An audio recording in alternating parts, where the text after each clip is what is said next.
Cris, eu tive a oportunidade de assistir uma palestra sua e me tocou profundamente pela história da sua mãe, porque você contextualizou ali uma situação de relacionamento abusivo, aonde precisou assim de muitas coisas para ter o basta, né? Sim. E quantas mulheres hoje que não estão nos assistindo por aí, de repente não sofrem desse relacionamento abusivo e não têm essa coragem de dar esse basta. E não é porque elas não têm coragem, não. É por uma série de contextos e situações que travam realmente a mulher em em muitas situações. E essa minha palestra me tocou muito, sabia? Sério, assim, é uma história, assim, fantástica, me emociona até hoje, assim, quando eu conto, né? Minha mãe sempre vai nas palestras comigo e hoje ela dá risada quando eu conto, porque passou, né? Mas naquele momento foi muita dor.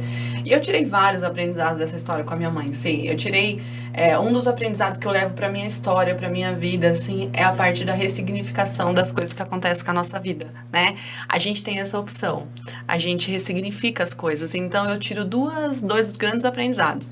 O primeiro é que, quando aconteceu isso com a minha mãe, eu tinha apenas 12 anos.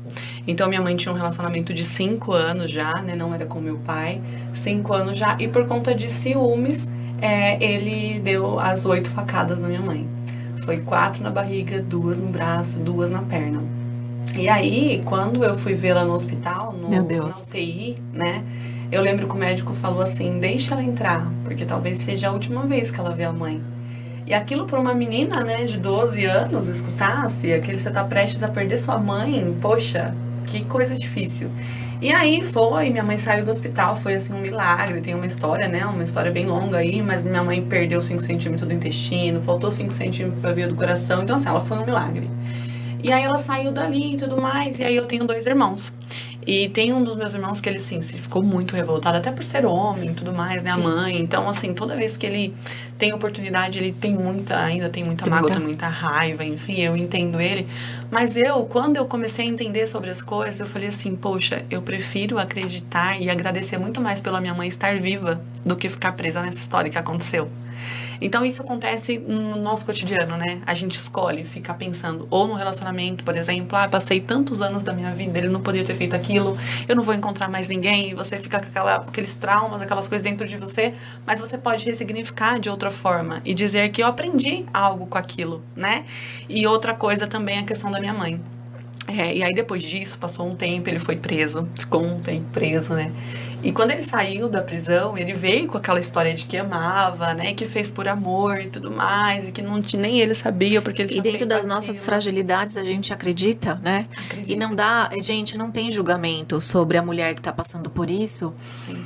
porque são tantas coisas que precisam ser reconstruídas dentro dela para que ela tenha realmente essa situação do basta, mas muita coisa acontece até lá, né? Até Sim. ficar entre a vida e a morte. Sim. E aí ele saiu da prisão, foi lá pra para dizer que estava arrependido, que ele amava, né? Foi, sim. E aí eu falo que vem a pior ou a melhor parte da história, né? Porque... Conta as duas, né? Que a gente tem que... Gente, vocês concordam? Tem que contar, né? Já começou a contar tudo. Vem cá, esconder agora não. O pessoal que tá aí quer saber. Tá, vou contar. E aí, o que aconteceu? A minha mãe voltou com ele. Voltou-se. Essa parte da palestra, quando ela contou isso, eu fiz assim, oi? Mas ok, tem mais coisa, tá? Que foi a parte que eu falei assim, não acredito. Que foi a parte boa, né? A parte ruim foi essa, que aí ela voltou. Aí a parte ruim foi essa, ela voltou. E aí a gente falou, mas você é adulta, faz o que você quiser e tudo mais. E aí um belo de um dia, assim... E aí a gente conversando, ela falava assim, mas ele me tratava tão bem. E aí é onde eu penso, né? Quantas vezes a gente aceita algumas coisas porque a gente acha que é aquilo que a gente merece. Aceita migalhas. Aceita migalhas, porque é isso. Aceita né? migalhas. Então você vê que era muito mais uma questão aí que a sua mãe precisava trabalhar das questões de autoestima dela. Sim. Né? De estima mesmo, porque essa questão de aceitar pouco e achar que é muito é primeiro crença de não merecimento. Exatamente. Autoestima, aliás, baixa estima, não alta, né? Porque a autoestima, mas a autoestima está muito baixa. Então, assim, tem uma série de coisas aí pra trabalhar e que aí... Aí, um belo de um dia, eu tava lá na minha casa, minha mãe me ligou. Agora eu tô indo embora, você tá em casa? Eu tô indo embora, eu não quero mais. E eu falei, tá, mãe, eu tô em casa sim, pode vir. O que aconteceu? Você acredita que ele quebrou o meu celular? Gente, Esses gatilhos que a Cris trouxe na palestra dela, assim, foram incríveis. Porque ela falou, na hora que ela falou, ela tomou facada, quase morreu e não foi o suficiente, mas quebrou o celular. Ela falou, eu aceito tudo, menos quebrar o celular. Exatamente. Aí, a virada de chave dela veio com a quebra do celular. Aí eu até falei pra ela, né? Eu falei assim, quebra minha cara, mas não quebra o meu celular.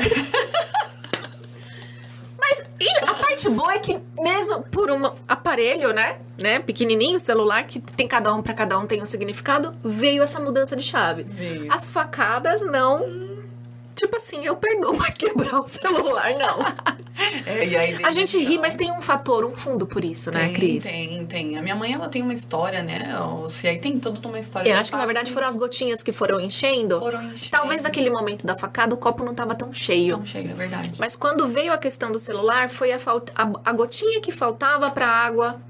Como a gente diz, para transbordar e aí dar esse basta. Exatamente. E aí teve esse basta, né, Cris? Teve esse basta, graças a Deus, né? Porque uma pessoa que não faz bem, teve esse basta. Mas a minha mãe vem de uma história, né, assim. Então a gente olha, assim, uma carinha linda por trás, né? Cada carinha linda, nossa, das pessoas que estão nos assistindo. E a gente não imagina a história linda que tem por trás. História de superação, história incrível, É verdade. assim, né?